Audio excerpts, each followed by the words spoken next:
Control कर सकते हैं। बीमारी एक दिन में नहीं आती और वो जाती भी एक दिन में नहीं। अब जैसे किसी को पित्ते में पथरी है या गुर्दे में पथरी है या थायराइड की दिक्कत है या सोराइसिस एक बहुत खतरनाक बीमारी है या बालों से रिलेटेड कोई भी प्रॉब्लम है, आपका हेयर फॉल है या हेयर ग्रोइंग है, इन चीजों से कैसे बचा जा सकता है? मेडिसिन का एक लिमिटेड रोल है, दवाइयां जो हम देते हैं उनका कुछ हद तक रोल है, ज्यादा रोल हमारे अपने शरीर के सिस्टम को संभालने का है। क्लिनजिंग ऑफ सिस्टम, शरीर को कैसे साफ करें, आप शरीर के सिस्टम को कैसे साफ करें, तो उसके लिए कुछ योगिक क्रियाएं हैं। मैं बार बार रिक्वेस्ट करता हूं कि ये योगिक क्रियाएं तो आप जरूर करें। और यदि आप 40 साल के बाद हैं, यदि आप 40 साल की उम्र क्रॉस कर चुके हैं, फिर तो आप ये मेरी बात पल्ले पकड़ लें इसको कि आपको बीमारियां आनी ही आनी है।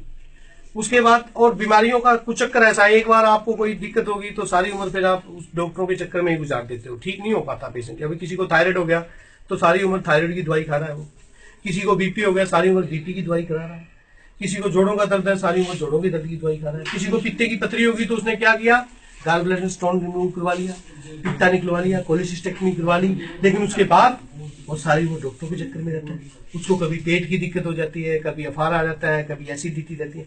तो इन चीजों से यदि आप निजात चाहते हैं, आप चाहते हैं कि आप स्वस्थ रहें, आपको बीमारियां आए ही नहीं ना, तो उसके लिए ये 3 चीजें मैं बता रहा हूं, आप इनको प्रैक्टिकली करना शुरू कर दीजिए। यदि आप इनको करेंगे तो 100% रिजल्ट है, अगर नहीं करेंगे तो कोई रिजल्ट नहीं। तो आपने इस बात का विशेष रूप से ध्यान रखना है कि ये तीनों चीजें आपने जरूर करनी है। कपालभाति, अनुलोम विलोम, भस्त्रिका कैसे करनी है इसका मैं एक बार तरीका आपको डेमो दे देता हूं। आप खड़े खड़े देख लें एक बार। खड़े खड़े नहीं करनी है, करनी सभी ने बैठ के है। कुर्सी पे बैठ के कर लो, जमीन पे पलोथी मार के कर लो। कई बार आपकी दिक्कत ऐसी है कि घुटनों में दर्द है या ज्यादा दिक्कत है तो बैठ नहीं पाता पेशेंट, तो लेट के भी कर सकता है, जमीन पे या बेड पे लेट के भी कर सकता है। तो ये तीनों क्रियाएं यदि आप करेंगे, आपके जीवन में कभी भी कोई बीमारी नहीं आएगी। मैं एक बार आपको करके दिखा रहा हूं, आप ध्यान से देख लें इसको। सबसे पहली क्रिया है कपालभाति। इसमें नाक द्वारा सांस को बाहर फेंकेंगे, पेट अंदर जाएगा। ध्यान से देखें एक बार आप।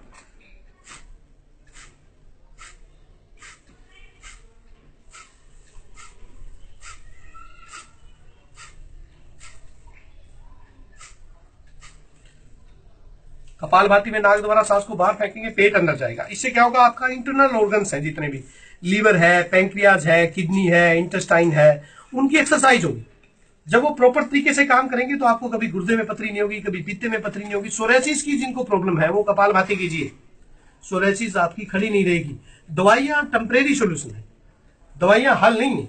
दवाइयां कुछ समय के लिए आपको उसको दबा सकती है, सोरेसिस की दिक्कत को या आपकी जोड़ों के दर्द की दिक्कत को या आपके पित्ते की पथरी या गुर्दे की पथरी है, उसका परमानेंट हल है ये कपालभाति। आप कीजिए, इसको करने की आदत डालिए। दूसरा अनुलोम विलोम है। किसी को माइग्रेन की दिक्कत रहती है, सिर में दर्द है, भयानक से भयानक सिर में दर्द है, बालों की प्रॉब्लम है, आपको हेयर फॉल की प्रॉब्लम है, आंखों की आपको कोई दिक्कत है, कानों की दिक्कत है, सुनने की दिक्कत है, आपको एलर्जिक राइनाइटिस है, तो ये सारी बीमारियां आपकी ठीक हो जाएंगी सिर्फ अनुलोम विलोम करें।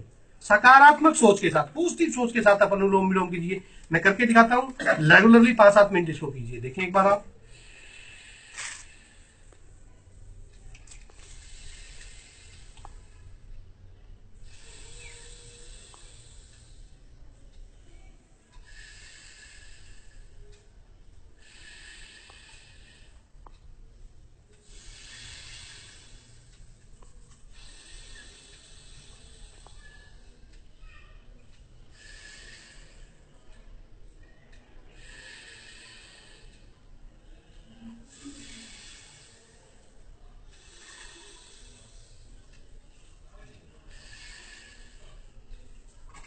समय नहीं है किसी के पास, आप ऑफिस में बैठे बैठे, कुर्सी पे बैठे बैठे कर सकते हैं, लेकिन करना पड़ेगा। जब तक आप अनुलोम विलोम नहीं करेंगे आप माइग्रेन की समस्या से छुटकारा नहीं पा सकते।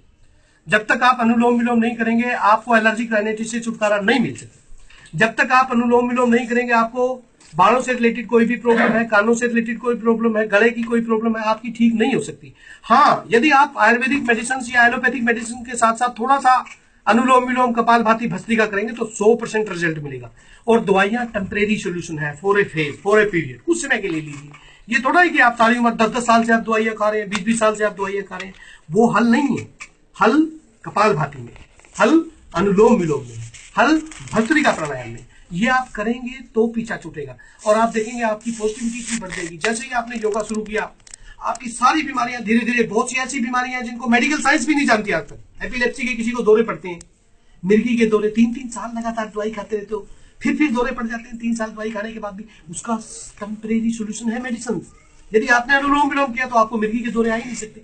आपने अनुलोम विलोम किया, आपको कभी हार्ट अटैक आ ही नहीं सकता। यदि आपने अनुलोम विलोम किया, आपको कभी पैरालिसिस हो ही नहीं सकता।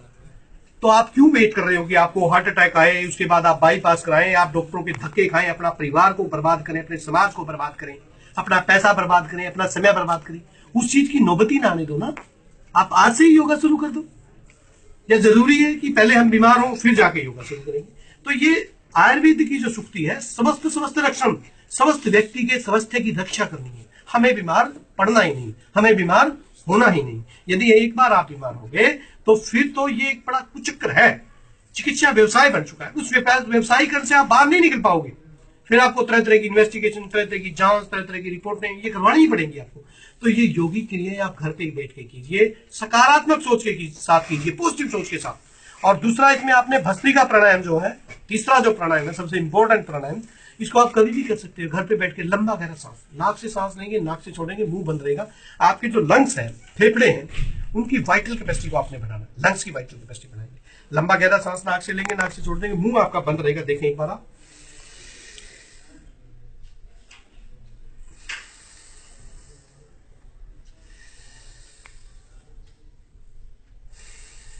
आंखें बंद, मन सहज।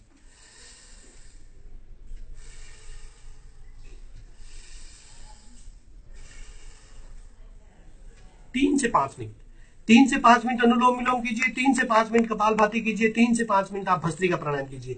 धीरे धीरे इस प्रैक्टिस को बढ़ाते चले जाइए। 3 से फिर 5 मिनट, फिर 7 मिनट, 7 मिनट से 10 मिनट, 10 मिनट तक आप अनुलोम विलोम कपालभाति कीजिए, 5 मिनट तक आप भस्त्रिका कीजिए। आपके सारी व्याधियां चली जाएंगी शरीर से। It depends upon you. ये आप पे निर्भर करता है कि आपने स्वस्थ रह के अपनी जिंदगी गुजारनी है या डॉक्टरों के, चिकित्सकों के व्यवसाय में, उसके कुचक्कर में फंस के अपना जीवन बर्बाद करना है। ये आपके अपनी सकारात्मक सोच पे, जैसा आप सोचेंगे वैसा बनते चले जाएंगे। जिस दिन से आपने योग करने की आदत डाल ली, आपकी कोई भी व्याधि हो, बहुत सी बीमारियां ऐसी है जिनको आप डिस्क्राइब नहीं कर पाते या मैं बता नहीं पा रहा अब आपको, लेकिन वो सारी ही बीमारियां चली जाएंगी। करना आपको पड़ेगा। तो सकारात्मक सोच के साथ आप योगा कीजिए और बीमारियों को बाय बाय कीजिए। अगर फिर भी आपको लगता है कि कोई बहुत ज्यादा दिक्कत है, तो उसके लिए आप एलोपैथिक मेडिसिन की, आयुर्वेदिक मेडिसिन की, होम्योपैथिक मेडिसिन का सहारा ले सकते हैं, पर उन पर डिपेंडेंट होकर अपनी जिंदगी को बर्बाद मत कीजिए। मैं ये नहीं कहता कि आप दवाइयां मत लीजिए, लेकिन कुछ समय के लिए, थोड़े समय के लिए। ये नहीं कि आप 20-20 साल से, 10-10 साल से दवाइयां खाते आ रहे हैं, वो सोल्यूशन नहीं है। तो जितनी भी बीमारियां हैं आपके शरीर में, अगर आप सकारात्मक सोच के साथ योगा करेंगे तो धीरे धीरे वो चली जाएंगी। आप योग करने की आदत डालिए, खान पान में थोड़ा ध्यान रखिए, अपने शरीर को समझिए और सकारात्मक सोच रखिए। बहुत बहुत धन्यवाद।